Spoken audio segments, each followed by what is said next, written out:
छुट्टियों के बीच बेसिक के शिक्षकों की पारस्परिक अंतरजनपदीय तबादले की प्रक्रिया शुरू हुई थी। अंतरजनपदीय तबादले के लिए 170 जोड़े कुल 340 शिक्षकों का पारस्परिक स्थानांतरण हो सकता है। हालांकि करीब इतने ही शिक्षकों ने अंतरजनपदीय तबादले के लिए आवेदन किया था, लेकिन अंतरजनपदीय तबादला प्रक्रिया फिलहाल स्थगित कर दी गई है। पहले अंतरजनपदीय तबादला प्रक्रिया शुरू की गई, ब्लॉकों से ही इन शिक्षकों को रिलीव किया जाएगा। अंतरजनपदीय पारस्परिक स्थानांतरण के लिए जिले के 340 शिक्षकों ने आवेदन किया था। इसमें 170 जोड़े बनाए गए। पारस्परिक स्थानांतरण में यह शिक्षक एक दूसरे शिक्षक के स्कूल में स्थानांतरित होंगे। शिक्षक अपने आवेदन प्रमाण पत्रों को लेकर बीएसए कार्यालय पहुंचे। अंतरजनपदीय तबादले के साथ ही अंतरजनपदीय तबादले की प्रक्रिया भी शुरू होनी थी, लेकिन अंतरजनपदीय तबादला प्रक्रिया फिलहाल स्थगित कर दी गई है। अंतरजनपदीय सामान्य प्रक्रिया थी, एक अंतरजनपदीय स्थानांतरण की पारस्परिक प्रक्रिया थी।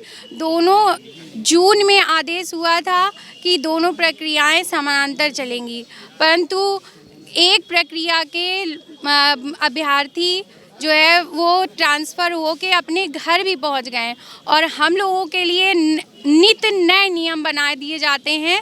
जब वो गए तो हम लोगों ने कहा हमारा भी स्थानांतर कीजिए, तो मतलब सचिव साहब ने कहा कि हम लोगों का अवकाश के मतलब इसमें सेशन के बीच में ट्रांसफ़र नहीं हो सकता है, तो शीता अवकाश में करेंगे। हम लोग शीता अवकाश तक भी इंतज़ार कर रहे थे कि अब होगा अब होगा।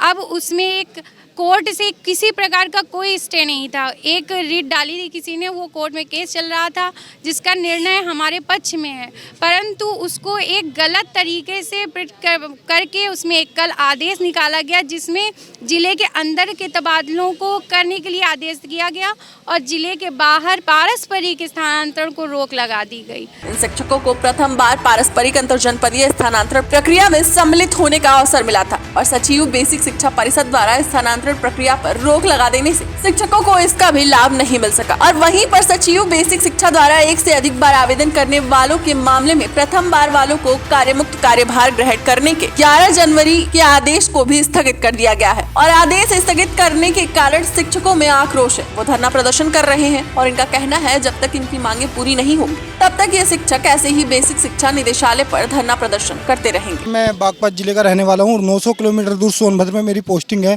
लगभग 7-8 साल मुझे हो गए। मेरी माँ भी बीमार है और मेरे घर में कल इतना खुशी का माहौल था कि और आज मेरा जन्मदिन भी है और मैं आज जन्मदिन पर यहाँ धरना दे रहा हूँ कि हम सरकार का बहुत एहसान मान रहे थे कल कि सरकार ने हमें अपने घर भेज दिया, म्यूचुअल हमारा ट्रांसफ़र हो गया। मैं बहुत एहसान मान रहा था सरकार का, लेकिन कल जो रात को एकदम से आदेश आया मेरे घर में एक जैसे कोई मर जाता है इस तरह का गम का माहौल हो गया। मैं हाथ जोड़कर सचिव सर से और मैडम से रिक्वेस्ट और योगी सर से रिक्वेस्ट करता हूँ कि कृपया हमें रिलीव करें, हमें रिलीव करें, हमें रिलीव करें। डेस्क रिपोर्ट, अटल टीवी।